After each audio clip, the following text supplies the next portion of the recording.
Today's Gospel is taken from the Gospel of John, chapter 11, verses 1 to 45. It's a story about the death of Lazarus and how Jesus raises Lazarus to life. We called him Brother Paul. He was homeless and unemployed and often was sick. He would occasionally show up at Franciscan monastery of St. George in Kaunas, in Lithuania. He liked very much potlucks, and especially he loved the communion wine. He never asked me, other Franciscan or any church members for some change, only for some food. He used to sit in the first pew, in the front pew, and other congregations members, mostly university students, avoid to sit close to him because he was merry, he was stingy. That was the smell of homelessness and poverty. That was the smell of hunger and loneliness. That was the smell of alcoholism and illness. That was the smell who has no place to bathe, and in many ways no reason to bathe. That was the smell of death. In Brother Paul, the smell of death seemed more real than the fragrance of life. So most of us stayed away, afraid that the stink would get on us. What we didn't know, did not want to know or admit, is that it was already within us. Brother Paul was just more honest about it. If we look at our lives, we have seen the reality of death. It was in our wounds and in our betrayals, in our divorces and in broken relationships, in our fears and in anger, in our addictions and attachments, in our sorrow and despair, in our excessive busyness,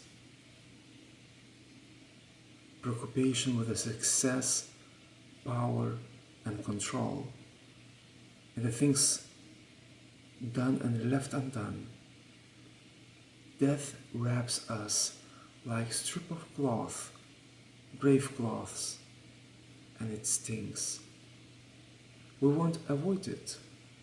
Lord, if you have been here, my brother would not have died, Martha and Mary say. But Jesus wasn't there, at least not in the way they wanted. He wasn't there for a purpose, so that they and we might believe. Believe what? The fragrance of life is greater than the stench of death. That is the choice before us every time we meet death, whether it is in us, in others, or in the world. Do we trust the smell of death more than the fragrance of life? It seems those gathered at the tomb trusted the stench more than the fragrance. Take away the stone, Jesus says. His words echoes Ezekiel prophecy that God will open our graves, brings us up from those graves, put His Spirit within us, and we shall live. All of this happened in Jesus, the one who is the resurrection and life. Martha protests. Death has filled her nostrils. Lord, already there is a stench, because he has been dead 4 days. We too have said that, such as, he's beyond help, or it's his own fault, Leave him alone. She's always been like this, or she will never change. It's hopeless. I don't know if this never happens. How hard I try, whatever matter I try to do, nothing changes. Our words may be different, but the meaning is the same. Those are words of death. Words that we say we trust more stench than the fragrance. Jesus does not deny that death stinks. It does, it always has. Instead, Jesus asks us to release the life, the fragrance that is wrapped in death, unbind him, and let him go. Jesus commands.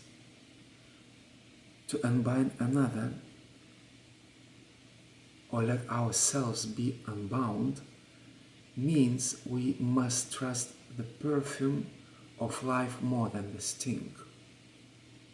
They did that for Lazarus. With each strip of cloth they removed, death trembled, knowing its days were numbered. The unbinding of Lazarus was a death sentence for death. The sentence were carried out in crucifixion and resurrection of Jesus the Christ. Every day we smell death, and every day we have opportunity, by grace of God, to change and be changed, to unbind and be unbound.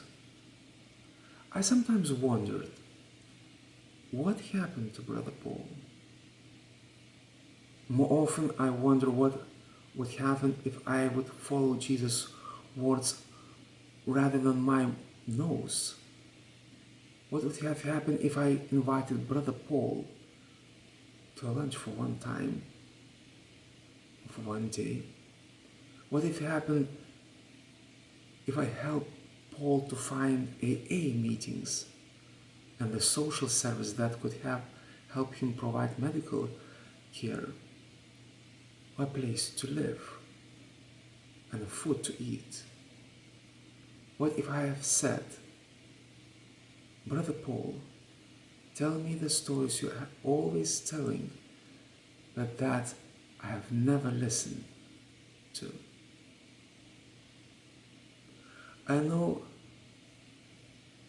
I want to know more about your life.